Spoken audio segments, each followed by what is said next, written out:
Live from Washington, D.C. for our audience worldwide, I'm Jonathan Ferro. Good morning to you all. The countdown to the open starts right now. Everything you need to get set for the start of U.S. trading. This is Bloomberg, the Open, with Jonathan Ferro.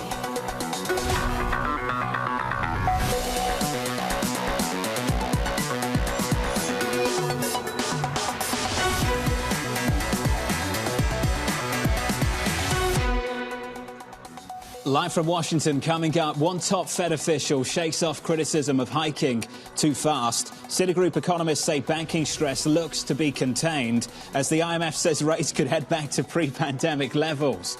Let's get straight to the conversation with Matt Hornback of Morgan Stanley, Emily Rowland of John Hancock Investment Management. Emily, first to you.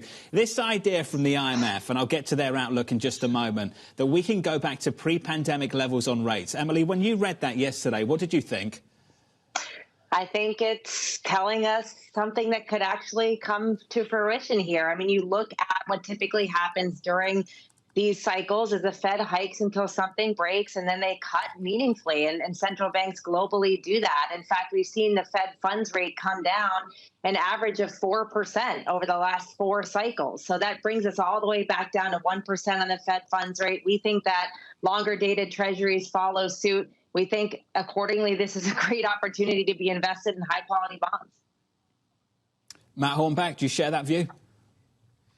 Well, certainly directionally, yes, we share that view. We think that the bond market is very attractive here for investors. We see a lot of value both in owning short-dated bonds and long-dated bonds.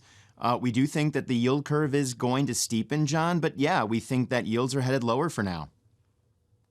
Looking at the views of Citigroup, compare that and contrast it to the views from Apollo and Torsten Slok. Andrew Honhorst and the team saying the worst of the banking fallout is done. They said this: the banking stress increasingly looks to have been contained. Just compare that to what we've heard from Torsten Slok of Apollo in the last week, who said quite simply, the credit crunch has started. Is it one or the other for you, Emily? When you really think about it, it's either the credit crunch has started or you think this is contained. Which one is it? Well, the issues that we've had so far with some of the regional banks seem to be isolated, but there still could be further issues that are kind of coming to fruition as this lagged impact of Fed tightening causes these solvency issues to come to the forefront. You know, there's a famous Warren Buffett phrase that a lot of people have referenced that when the tide goes out, we're left to see who's swimming naked. And I think that there's still probably a few characters out there that are swimming naked that are left to be still going to be uncovered here. So we want to be really, really mindful of that. We want to stay away from those companies that are over-levered, that have binged on cheap debt, and we want to be emphasizing quality and defense in this type of macro environment. Matt, do you think the banking stress is contained, or do you think the credit crunch has started? Well, look, if you look at some of the recent data, both from the Federal Reserve, but also this morning, John, where we got data from the NFIB on small businesses, you can see very clearly that this is not yet over. Small businesses are reporting that the availability of loans is declining pretty meaningfully over the past month. And so that's a pretty telltale sign that this is not yet over. We think it's much too soon to suggest that this is behind us, John. Just getting a cut from the IMF in their World Economic Outlook, cutting the 23 world GDP growth outlook to 2.8%. This is a trim, if you want to call it that, from 2.9% in January. So the 2023 outlook from the International Monetary Fund for global growth cut to 2.8% from 2.9% back in January. That's the outlook for global growth. Let's get to Mike McKee for a little bit more on this Federal Reserve. Mike McKee, I have to say, very interesting to hear the comments from John Williams of the New York Fed in the last 24 hours. What stood out for you?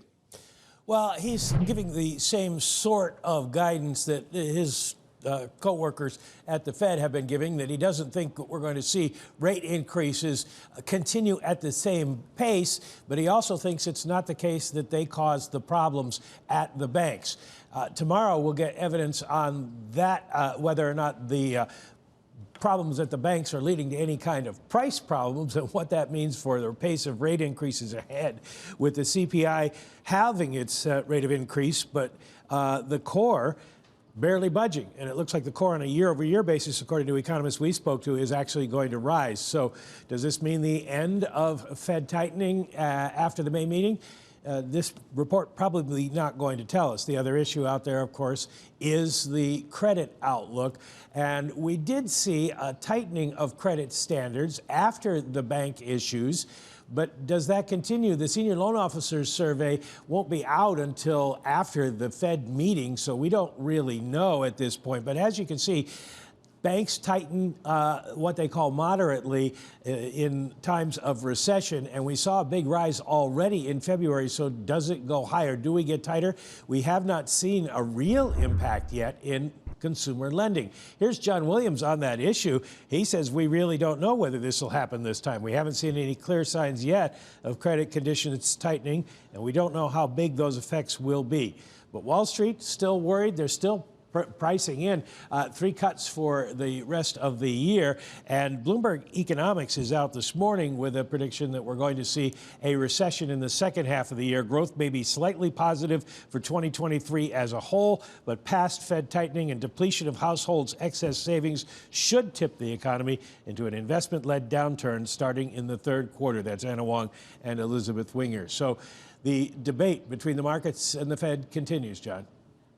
And will likely continue for many months from now. Mike, you touched on that work, those comments from John Williams of the New York Fed. He also said this: I personally don't think that it was the case that the pace of rate increases was really behind the issues of the 2 banks back in March. Mike, I know you've talked about this already, particularly over this morning and over the last day. Can you tell me how you think about those comments? The Fed has taken some criticism for moving too quickly from 0 towards 5, and some people have pointed the finger at them for the banking failures we've seen in the last month or so.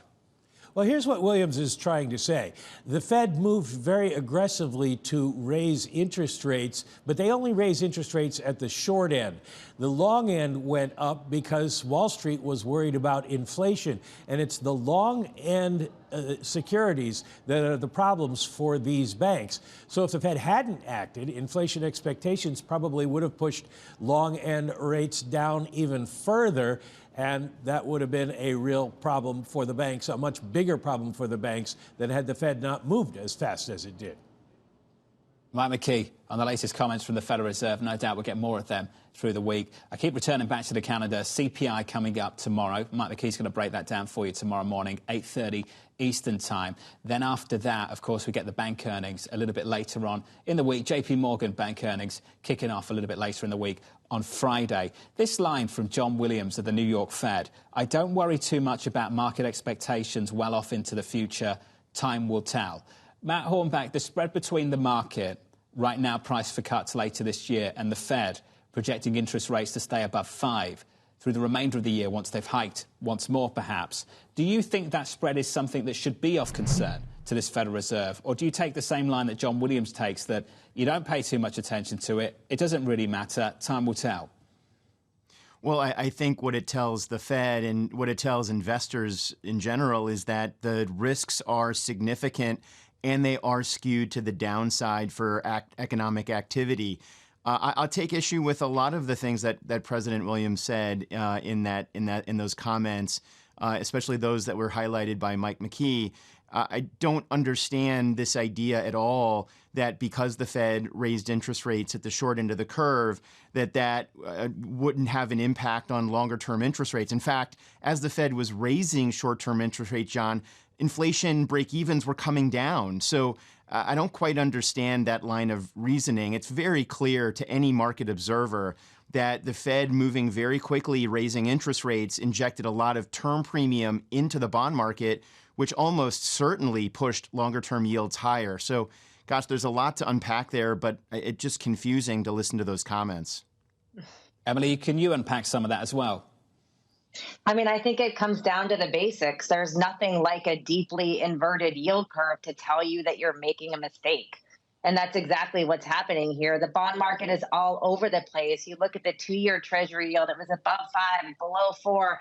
When the 2-year Treasury yield is acting like a meme stock, there's a lot of uncertainty here around Fed policy. And so I think that lack of clarity is is going to continue here. One more hike in May and then 3 25 basis point rate cuts over the rest of the year is what the bond market is pricing in. The Fed says they're not going to cut until 2025. The Fed is not going to tell you that they're making a mistake, but that's what it looks like to us. You mentioned the 2-year acting like a meme stock. I think, Emily, I've said it's trading like a penny stock. It's been wild. Last week, the lows were in the 360s. The high was north of 4%.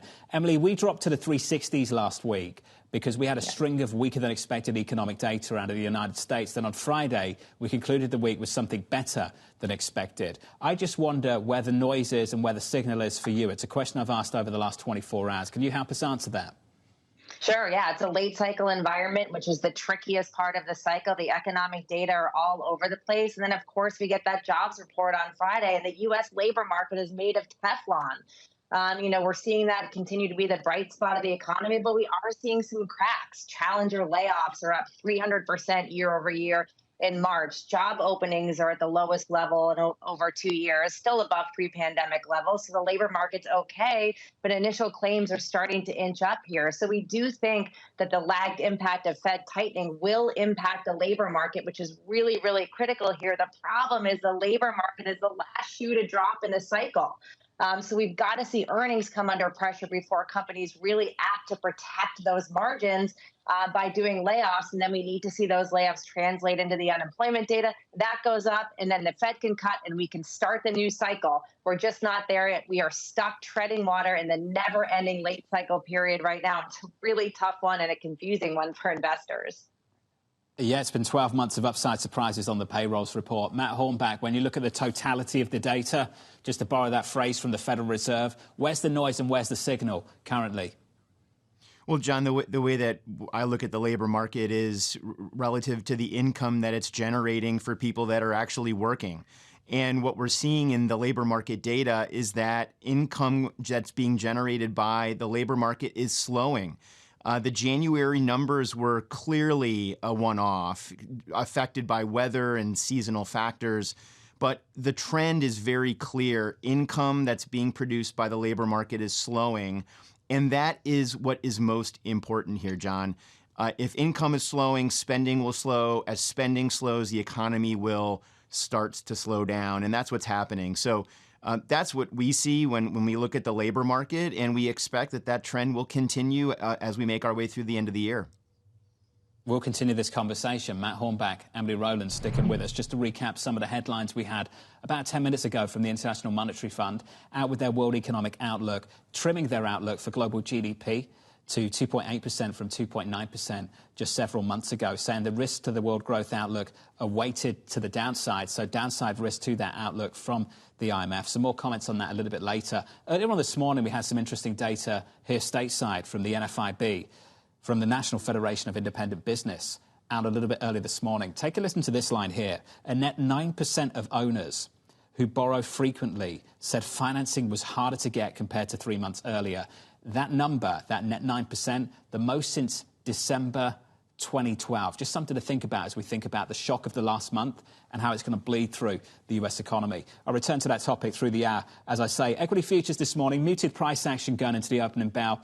Really the firework kind of stuff kicks off tomorrow when we get CPI on Wednesday, and then forward to the week for the rest of the week when we get bank earnings too. Let's get you some movers going into the open. Here's Katie Greifeld. Hey, Katie. Hey, John. Well, let's kick off with CarMax because shares are surging this morning, up about 6% pre-market after reporting an adjusted EPS of 44 cents. The average analyst estimate was for just 20 cents, so a big beat there. You can see that in the shares. Moving on, big news in the gold mining industry. U.S. gold giant Newmont has put forward a new $19.5 billion bid to buy Australian rival Newcrest. Now, if completed, this would be the largest gold mining takeover ever, but you can see that price tag has Newmont under pressure this morning. Also under pressure, of course, is Moderna. The company said that a final stage study of its experimental flu shot hasn't accumulated enough data to determine efficacy. As a result, Moderna plans to advance a different candidate, but you can see shares off more than 4% before the bell. And Katie, thanks for that. Coming up on this program, the IMF seeing rates returning to ultra-low levels. Inflation's still stubborn in a lot of countries. That's going to keep rates pretty well above pre-pandemic levels for a long time. That conversation up next.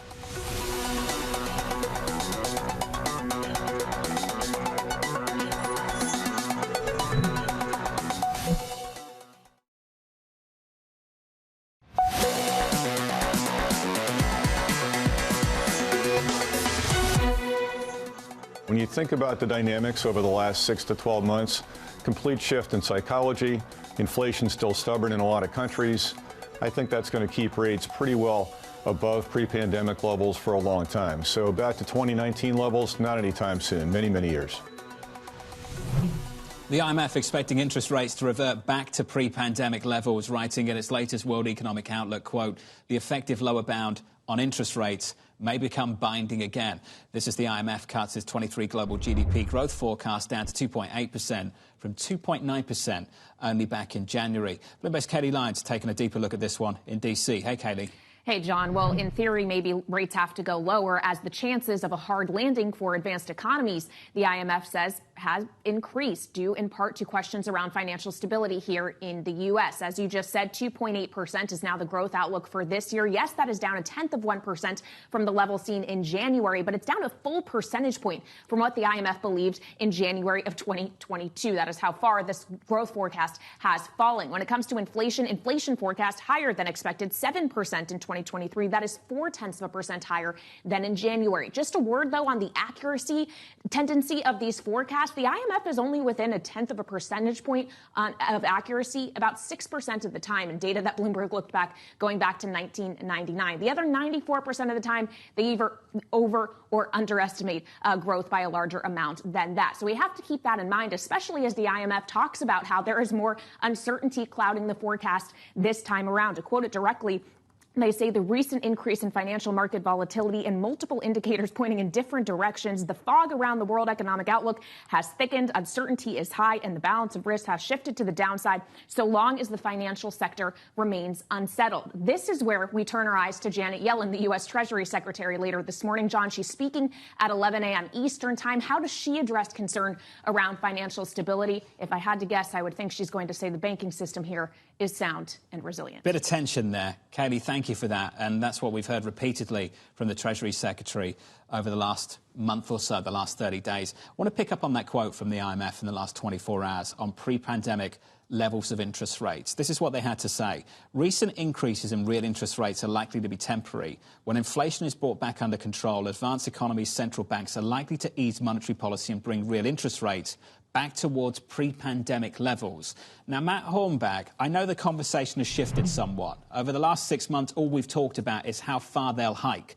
Now we're having a conversation about how far they'll cut back when they do start cutting interest rates. Does any of that, Matt, and I know we touched on this about 15, 20 minutes ago, does any of that resonate with you? This idea that we're going to return to pre-pandemic interest rates? John, it's a tough one. I would say, again, directionally, I think the IMF there is right. Interest rates are moving lower. But it's hard to call the magnitude. That's the reality of it. What we're telling our investors is that, real rates at these levels that we see today in the marketplace are attractive. Whether they go all the way back to the levels that existed before the pandemic, really kind of in the post-GFC world, where the Fed had policy rates at zero and they were doing rounds of quantitative easing. I mean, that's a harder call to make sitting where we are today. But, going back to 2018, 2017 levels of interest rates, I think is definitely on the table, John. Emily, do you agree? Yeah, I do. If you look back at the last 4 cycles, we just did some work on this at John Hancock. We have seen a 10-year Treasury yield tends to peak about 3 or 4 months before the Fed funds rate, and then both fall precipitously into the recession. In fact, the 10-year yield falls on average of about 2.6%, again, over the last 4 cycles. So that brings us down to 1.5%, 2% on the 10-year. And then the Fed funds rate falls an average of 4.25%. So that gets us back down there. Look, nothing has changed in terms of the economy, except we pumped trillions of dollars of fiscal stimulus into it. And we had a supply side shock. We have forces out there that are wildly disinflationary around technology, around demographics. We think we'd go back to that environment, which, by the way, was a good one for stocks and a good one for bonds. As we get through some of this, as we get rid of this extra stimulus, as liquidity gets pulled from the system, money supply comes down, we get back to that low growth, low inflation environment we've been in for much of the last decade. Emily, what happened to that argument about a secular shift, deglobalization, the energy transition, all of those things and more? that meant that people were arguing for higher inflation for longer? I think you could see some of those trends bring inflation up modestly, especially around deglobalization. We look at onshoring or reshoring as being a major fundamental or secular trend in the markets, as there's an increasing recognition from CEOs in the US that if you're going to sell something here, you're going to make it here. That was a trend that was in place, though, prior to the pandemic. Yes, it's been accelerated. And as it relates to the commodity complex in a global recession, which, by the way, is where we think we're going, oil prices come down. Yes, the supply side is a little bit different, more constrained, but we do see downside for oil prices from here, too. So I think those forces, yes, could moderately push up inflation, but those more secular, longer-term forces around technology in particular are likely to bring it down. This is one of the big conversations for the week down in Washington, D.C. at the IMF meetings. I'll continue them with you for the whole of the team as well. We'll continue them as two. Emily Rowland, Matt Hornback, to the two of you, thank you. I want to pick up on a note from Michael Hartnett of Bank of America. He said, "Sell the last hike," in his recent note. He said investors are too optimistic on rate cuts and not pessimistic enough on recession. We'll be talking about that with Newmont's Tony Rodriguez in just a moment. The morning calls are coming up next. Then later, Tony Rodriguez expecting a challenging earnings season for the big banks. That conversation's still ahead around the opening bell. The big banks kick off earnings season later this week. It's JP Morgan on Friday. It's Goldman next week with all of the rest. And before we get there, it's CPI tomorrow morning and some Fed minutes too. Equity futures positive, a little more than 0.1% from Washington. This is Bloomberg.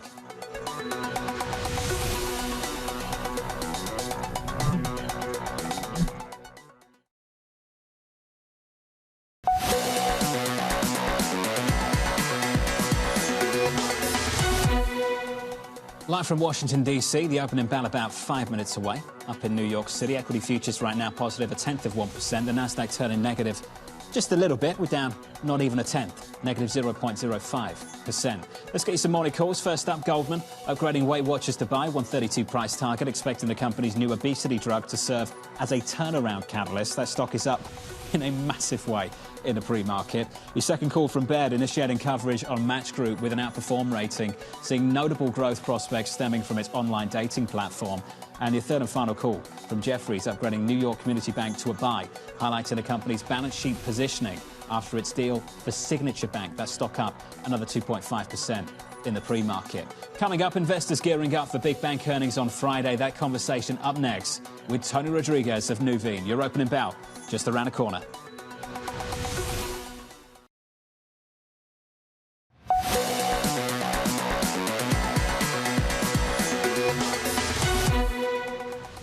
Moving towards the opening bell in New York City from Washington, D.C. this morning. Good morning to you. Equity futures just about positive on the S&P, up a little more than 0.1% positive on the S&P, just about. On the Nasdaq, totally unchanged on the Nasdaq 100, going into a big week for economic data and for earnings too.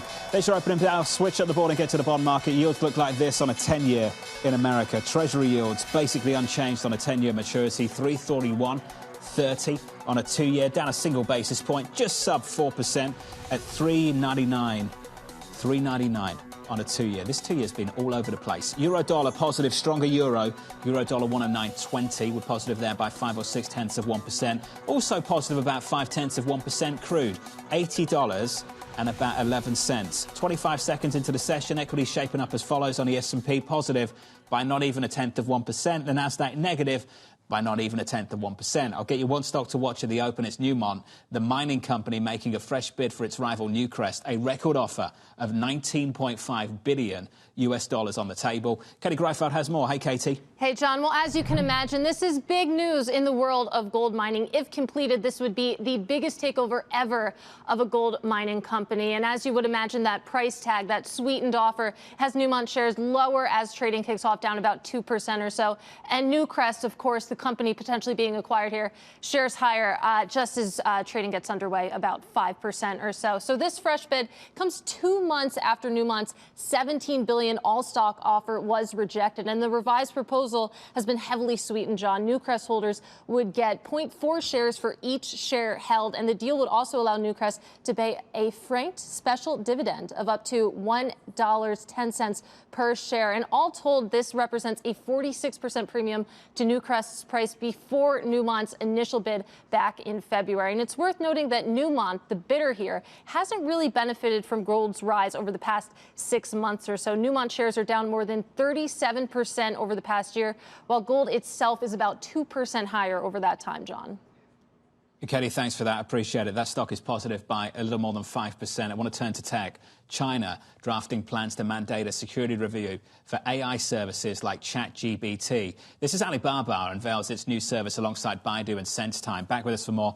Here's Kaylee. Hey, Kaylee. Hey, John. Well, we know that all of these companies have been racing to offer their own AI kind of chatbot services. Maybe China wants to slow things down. But at the same time, as you said, Alibaba is planning to roll out this technology further in its equivalent of smart home speakers like the Amazon Echo, for example, as well as its own Slack-like office software, which is called DingTalk. And the CEO of Alibaba said that the language model will be incorporated across all products and services in the near future, though he didn't give an exact time frame. Maybe if you ask China, that time frame should be extended, because we understand that Beijing is looking at proposing rules to make sure that companies conduct security assessments before rolling out this technology, including calling for efforts to ensure that the content generated by AI is actually accurate, and also to have a disclosure when content is AI generated. They are accepting feedback on those rules until May 10th, so we'll see what the outcome of that is, and if it could potentially sap the rally we have seen in some of these AI-sensitive stocks. We know that tech has been outperforming largely. That is true in China as well, but the 12% gain or so we've seen for China's tech stocks, not a lot to sneeze at compared to what we've seen for NVIDIA, for example, one of those AI-sensitive names, up 89% this year, if you can believe that. And, of course, that's helped lift the stocks and NASDAQ 100 indexes into bull market. This has been a really hot part of the equity market. Kelly, thanks for that. Broader market looks like this. About 3 minutes and 30 seconds into the session, we are positive on the S&P 500 by almost 1/10%. The tech-heavy NASDAQ down by not even 1/10%, just slightly negative. I want to stick with tech. Tim Cook is said to be scheduling a trip to Apple's first stores in India, with openings scheduled in Mumbai and New Delhi next week. Ed Ludlow joins us now with more. Morning, Ed. Yeah, good morning, Jonathan. According to sources, Tim Cook will preside over the openings of Apple's first physical stores in the country, the first being in Mumbai, the second being in New Delhi. Those dates for the opening, the 19th and 20th of April, respectively, have been confirmed by Apple, but Tim Cook's trip to the country has not officially been confirmed. It's really interesting. You know, Tim Cook first went to India in 2016. It's a market they've made progress in. The online store was launched in 2020. But as you can see from this chart, it's included in the rest of APAC region, which is just 7% of sales. That said, iPhone sales in particular have hit record highs coming out of India. It's a market, the second largest smartphone market, where the higher end price point has not resonated with some of the consumer base in India, which is obviously massive. But look at it another way. Exports of iPhones from India in terms of assembly have reached the billions of dollars now. So while sales growth has been inconsistent in that market, we know that it's a big part of Apple's strategy to move supply chain away from its dependence on China to India. You will have seen Mark Gurman's report last month about them restructuring the sales and retail teams within Apple so that India is more of a standalone unit. And clearly that is a top priority for Apple. Bit of a service announcement this morning. A number of Apple services have been down. Thousands of reports on Down Detector. Apple's reports say they're working on it. The stock is completely flat and treading water. I'm not sure how much of an impact those down or outages are happening. Ed, I know this has been a feature of the conversation between you and Caroline Hyde on the technology program that we do every single day at midday.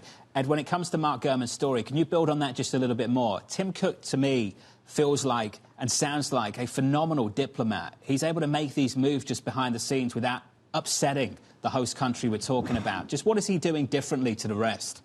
Well, there was two key pieces of reporting that reflect that, John. So as we know, Tim Cook was in China 2 weekends ago, where he met with the new commerce chief and also spoke publicly about Apple and its role in China. But we know, according to sources behind the scenes, other executives, particularly supply chain teams, are really trying to move away from China, in part because of the supply chain risk that emerged in the second wave of COVID last year, particularly in Zhengzhou, where the Pro models of the handset are assembled, but also politically, right? There's an awareness that tensions between US and China are essentially at an all-time high, and Apple doesn't want to get caught in the crosshairs.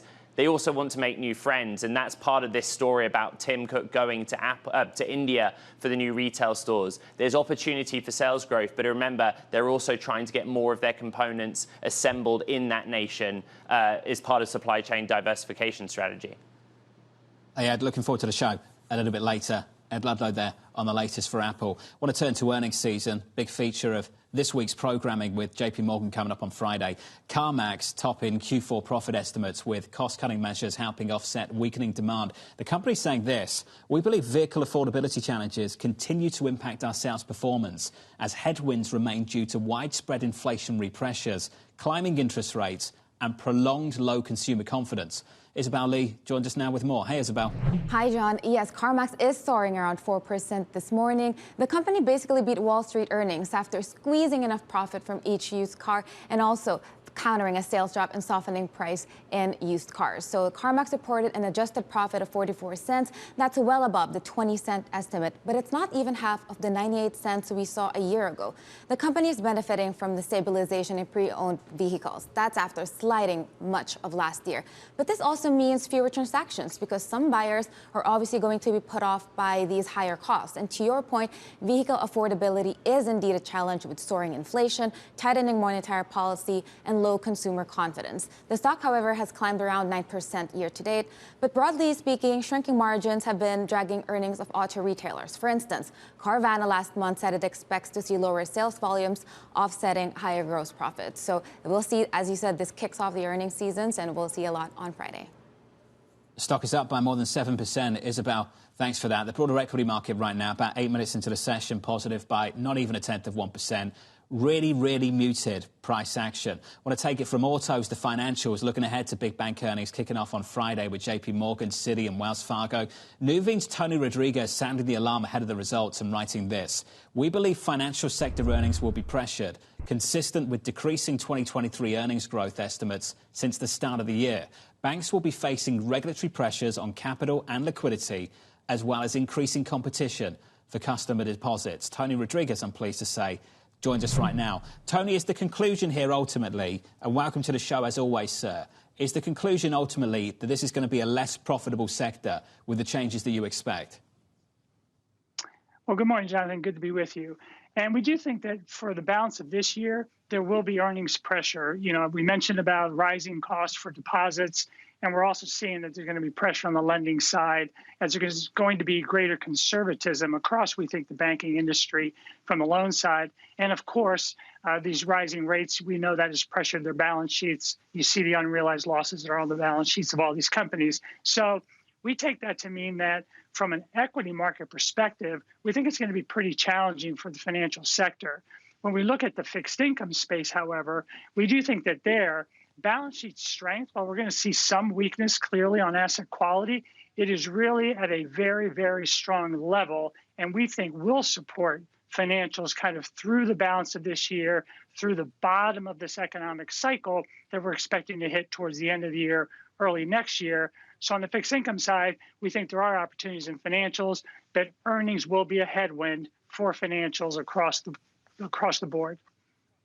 Tony, something you said, we expect to increase risk over the coming quarters as wider spreads offer better entry points. That's always the hope, Tony. It's always the hope. Are you actually going to get those wider spreads, and what do you think the catalyst is going to be for them? So we think that the catalyst is going to be a greater appreciation for the economic weakness we're expecting to see in the fourth quarter and early next year. So our call is that this tightening in financial conditions, all of the Fed rate increases that we've seen, we're going to begin to see a slowdown in the consumer, and that is going to drive what we expect to be a relatively mild, short recession.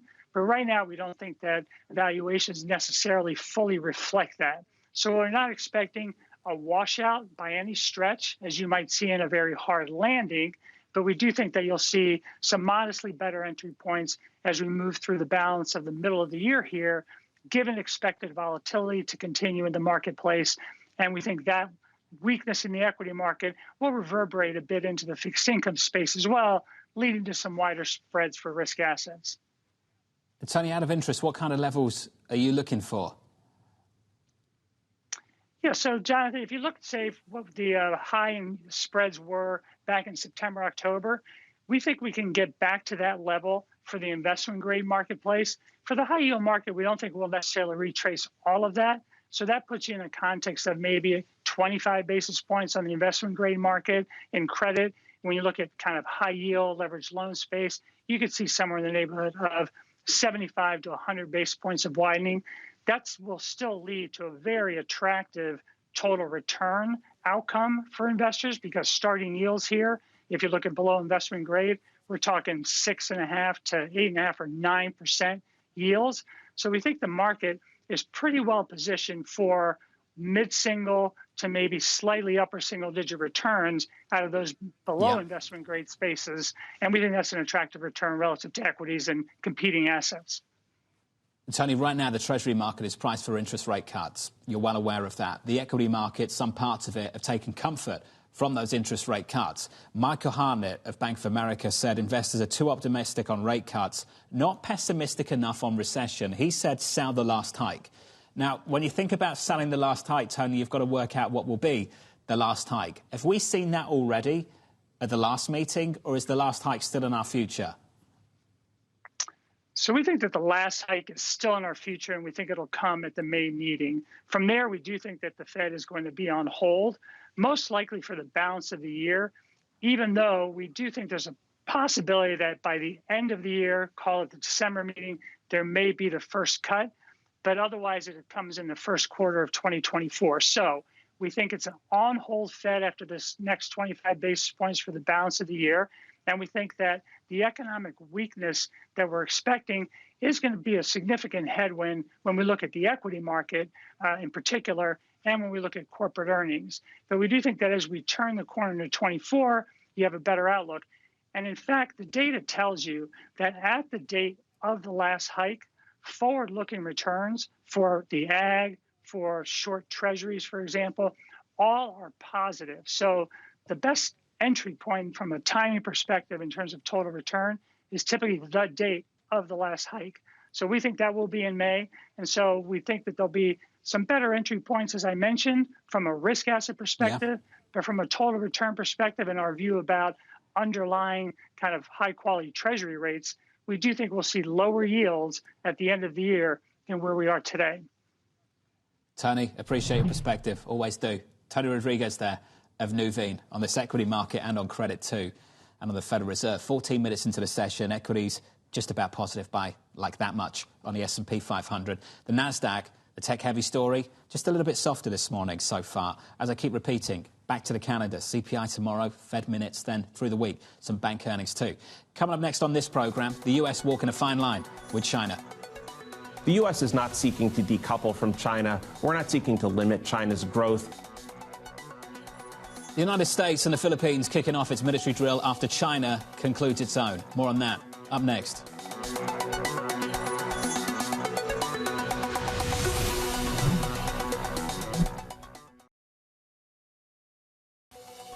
This is Bloomberg's The Open. I'm Lisa Mateo, live in the principal room. Coming up, IMF chief economist Pierre-Olivier Gourinchas. That conversation at 10:30 a.m. Eastern, 3:30 p.m. in London. This is Bloomberg.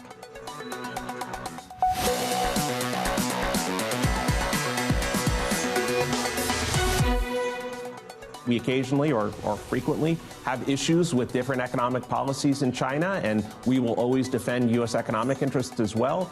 But we're not in any way trying to separate these two economies entirely. That's just neither practical nor in our interest. Major economies walking a tightrope as U.S.-China tensions remain elevated. The U.S. and the Philippines kicking off one of their largest military exercises in more than 30 years. The Chinese Foreign Ministry issuing a response saying the two nations, quote, must not interfere in South China Sea disputes. This coming as the French government walks back President Macron's remarks calling on Europe to stay out of the conflict over Taiwan. Our team coverage starts right now with Bloomberg's Anne-Marie Tadeo, both here in D.C. This is nice. The team's back together. Maria, let's start with Macron's comments. What kind of walk back have we seen so far? Well, we're about to find out because, in fact, he is giving a speech in about 30 minutes at The Hague when he will talk about the future of Europe. So he went on this trip. Obviously, a lot of the issues started not so much on the trip, but on the way back. So he took a couple journalists. But this is typical Macron. There's nothing here that's unusual. So he decides, I will talk to maybe 3-4 reporters. We do this interview, and then on the way back, we debrief the trip. Obviously, there was that political story, which was controversial. The comments on Taiwan, obviously, were controversial. The timing of it was very bad because we knew that China was doing all this maneuvering around. And then, of course, there was a quote check at the end of the article, which said he made even more comments, but we could not print them because the Elysee, so the French palace, did not approve them. So now what we are seeing here, particularly in D.C., not so much in Europe, is French officials suggest a lot of this misinterpretation. People just don't get it when he speaks. This is also something we hear all the time. Like, the press just doesn't get it. He speaks in a way the reporters do not get it. But at one point, there's a very fair question. If nobody understands what you say, is it you or the press that is simply too stupid to not get your comment? I think the argument might be it's you, it's the messenger, and I would go one step further. For the United States, if the US administration used the language that Macron used in that conversation, if they turned around and said, we don't want to get involved in other people's crises, and they were talking about not Taiwan, but what was happening in Europe, on Europe's doorstep in Ukraine, with Russia, what would the Europeans say back? Look, in Ukraine, that would have been fatal. It would have been fatal for the Ukrainians because we know they care so much about what the U.S. does. We know what they do with the weapons. We know what they do with the funding. Obviously, Europe was wrong-footed by the timing of the war, the energy. They were still plugged in to Russian energy. When it comes to the weapons, obviously, we know they provide weapons for Ukraine, but it's smaller compared to the U.S. So that would have been incredibly fatal. And again, that goes back to the criticism to Macron. You can have many opinions. You can say, yes, we don't want to compete with the U.S., but we don't want to be a rival to China either. We want to be a third way in between. But you have to be able to back it up. And the issue is that for Europe, well, on the weapons, they don't have it. We know that when it comes to the monetary and banking union, that's not completed. There's many visions of what Europe means. And also, I would say, when he speaks on behalf of the French Republic. That's very important to understand. He does not reflect the consensus on the EU, because I know there's many other politicians that are very angry about the comments that he made, particularly in Eastern Europe. That did not go down well. Anne-Marie, what's the response been? Well, you saw what Marco Rubio put on Twitter, the Senator Rubio, and to your point that not all politicians are happy with what he said, Marco Rubio certainly wasn't, and he asked, are you speaking on behalf of France or are you speaking on behalf of Europe? Because if you're speaking on behalf of Europe, we have a big problem. The U.S. is in charge of your defense, and the U.S. can also look at the comments you made about not being able to choose a side between the United States and Beijing when it comes to Taiwan, that maybe the United States should not be choosing a side when it comes to a European war, Ukraine. He says, I supported sending that money there. This is American tax dollar money. But if you're not going to back us, why should we back you? Won't that be the argument in the presidential race, or at least on one side of the race here in Washington, in the next 18 months? It certainly will. Ukraine will be a huge discussion point. We've already seen a lot of Republicans saying potentially we need to slow down some of this funding. Why are we spending all of this money on Ukraine? But also Taiwan. And how this administration versus potentially how the Republicans will handle combating China, and especially what happens in Taiwan, this will all be about 2024. But also to Maria's point, Macron, when he made these comments, the timing was awful. Not only was China having military drills, if you look at what's going on right now, in this hour, they are continuing military operations. So the timing of this was really fraught for this relationship. You know what we're not talking about? The mess in France. And maybe that's some good news for Macron, just a tiny bit. AMH, Maria, to the two of you, thank you. Just a broader price action, unchanged on the S&P. Here's the sector price action. Here's Katie. John, a quick look here. You have 7 sectors in the green, 4 in the red. Leading the charge to the upside is materials. It's healthcare. To the downside, once again, it's technology, down by 0.7%. This has been the theme of this week so far. Only 2 days in, that sector off by 0.9%, lagging the equal weight index. We'll see if that continues as some of these earnings kick off. Katie, thank you. Thank you for that. Appreciate it. Coming up, your trading diary, a packed week coming right up.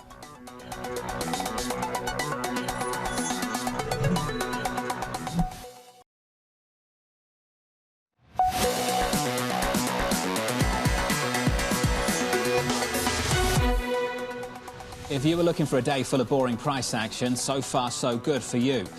With one warning, it might change later this week. Look at this trading diary. Coming up, Fed speak throughout the day, Kashkari and Harker, followed by Barker and Daly on Wednesday. Plus the main event, US CPI and Fed minutes. coming up tomorrow. US PPI and another round of jobless claims come up on Thursday morning, and another round of US retail sales coming up a little bit later in the week. On Friday's the big one. JP Morgan, Wells Fargo, Citigroup earnings to round out the week. From Washington, that does it for me. Thank you for choosing Bloomberg TV. This was the Countdown to the Open. This is Bloomberg.